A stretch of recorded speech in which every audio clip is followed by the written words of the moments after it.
নিকুঞ্জ education চেনেলটোলৈ আপোনালোক সকলোলৈ স্বাগতম জনাইছোঁ। আধাৰ ছুপাৰভাইজাৰ অপাৰেটৰ ৰিক্ৰুটমেণ্ট 2026ৰ বাবে আহিছে আৰু আপোনালোকে কেতিয়াৰ পৰা আবেদন কৰিব পাৰিব আৰু কোনসকলে ইয়াত আবেদন কৰিব পাৰিব, এডুকেশ্যন কোৱালিফিকেশ্যন এজ লিমিট গোটেইখিনি এই ভিডিঅ'ত আপোনালোকক মই জনাই দিম। আপোনালোকে এই ভিডিঅ'টো সম্পূৰ্ণকৈ চাওক। ইয়াত মই আপোনালোকক জনাই দিছোঁ যে ইয়াত ষ্টেট ৱাইজ ইয়াত ভেকেঞ্চি আছে আৰু আপোনালোকে এটকাও নিদিয়াকৈ ইয়াত এপ্লাই কৰিব পাৰিব আৰু আপোনালোকে সহজতে আধাৰ অপাৰেটৰ চাকৰিটো আপোনালোকে পাব। ঠিক আছে, মই গোটেইখিনি মই আপোনালোকক জনাই দিওঁ। তাৰ আগতে মই আপোনালোকক এটা অনুৰোধ জনাওঁ যে আপোনালোকে ভিডিঅ'টো যদি চাই আছে তেন্তে লাইক কমেণ্ট শ্বেয়াৰ কৰিবলৈ একেবাৰে নাপাহৰিব আৰু মোৰ চেনেলটোত যদি আপোনালোকে পোনপ্ৰথমবাৰ আহিছে তেনেহ'লে ছাবস্ক্ৰাইব কৰিবলৈ একেবাৰে নাপাহৰিব।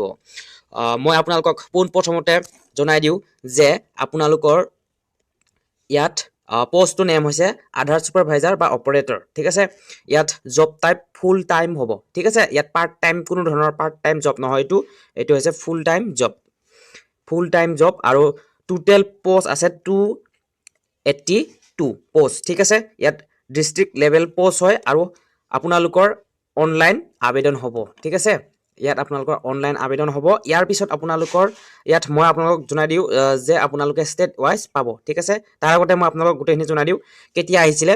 এইটো নটিফিকেশ্যন 27 ডিচেম্বৰ তাৰিখে আহিছিলে আৰু আপোনালোকৰ 27 ডিচেম্বৰৰ পৰাই আবেদন ষ্টাৰ্ট হৈছিলে। ঠিক আছে, লাষ্ট ডেট ফৰ এপ্লাই 31 জানুৱাৰী। আপোনালোকৰ হাতত বেছি দিন নাই, আপোনালোকে আবেদন কৰিব লাগিব এতিয়াই। ঠিক আছে, ইয়াত মিনিমাম কোৱালিফিকেশ্যন কিমান?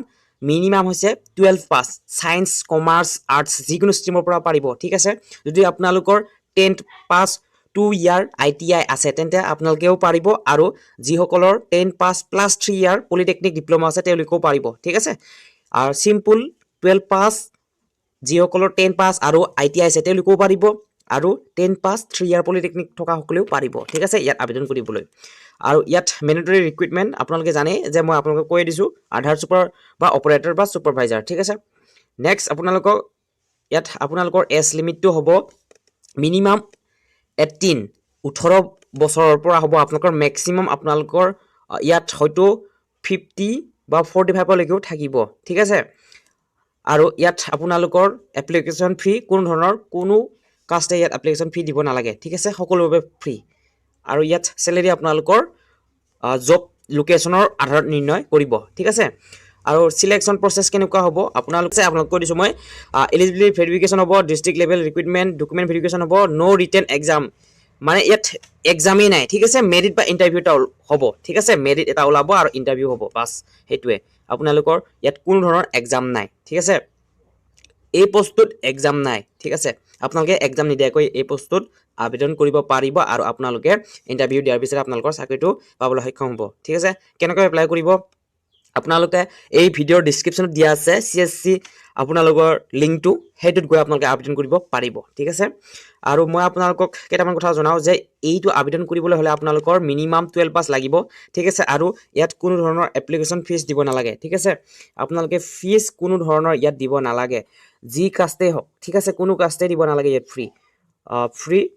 ফ্ৰীটো ফ্ৰী বা ন'। ঠিক আছে, এটকাও নালাগে। ঠিক আছে, আপোনালোকৰ লাষ্ট ডেট আপোনালোকৰ 31 জানুৱাৰী থাকিব। ঠিক আছে, আপোনালোকে 31 জানুৱাৰী আগতে আপোনালোকে আবেদন কৰিব লাগিব। পুনৰবাৰ জনাই দিছোঁ মই আপোনালোকক। আৰু আমাৰ অসমত কেইটা পোষ্ট আছে মই তাকো আপোনালোকক জনাই দিছোঁ যে আমাৰ অসমত টোটেল অল অভাৰ 3টা পোষ্ট আছে। ঠিক আছে, আৰু আপোনালোকে অন্য ষ্টেটৰ হৈও আপোনালোকে আবেদন কৰিব পাৰিব। ঠিক আছে, আৰু এইটো ফুল টাইম আৰু ইয়াত 282 পোষ্ট টোটেল আছে। ঠিক আছে, আৰু ডিষ্ট্ৰিক্ট লেভেল হয় অনলাইন হ'ব। ঠিক আছে, আবেদনটো আপোনালোকৰ অনলাইন হ'ব আৰু আপোনালোকে ইয়াত কোনো ধৰণৰ আপোনালোকৰ পাৰ্ট টাইম জব নহয়। ঠিক আছে, আপোনালোকৰ ফুল টাইম, পাৰ্ট টাইম নহয়। বহুতে ভাবে যে আধাৰৰ পৰা আহিলে কিছুমান পাৰ্ট টাইম বহুতো আছে আধাৰৰ, কিন্তু এইটো পাৰ্ট টাইম নহয়। ঠিক আছে, মই বাৰে বাৰে জনাইছোঁ এইটো পাৰ্ট টাইম জব নহয়। ঠিক আছে, আৰু ইয়াত আপোনালোকে টোটেল 283 আধাৰ ছুপাৰভাইজাৰ অপাৰেটৰ ভেকেঞ্চি। ঠিক আছে, আৰু ভিডিঅ'টো যদি আপোনালোকে ভাল পায় তেনেহ'লে লাইক কমেণ্ট শ্বেয়াৰ কৰিবলৈ একেবাৰে নাপাহৰিব। ধন্যবাদ।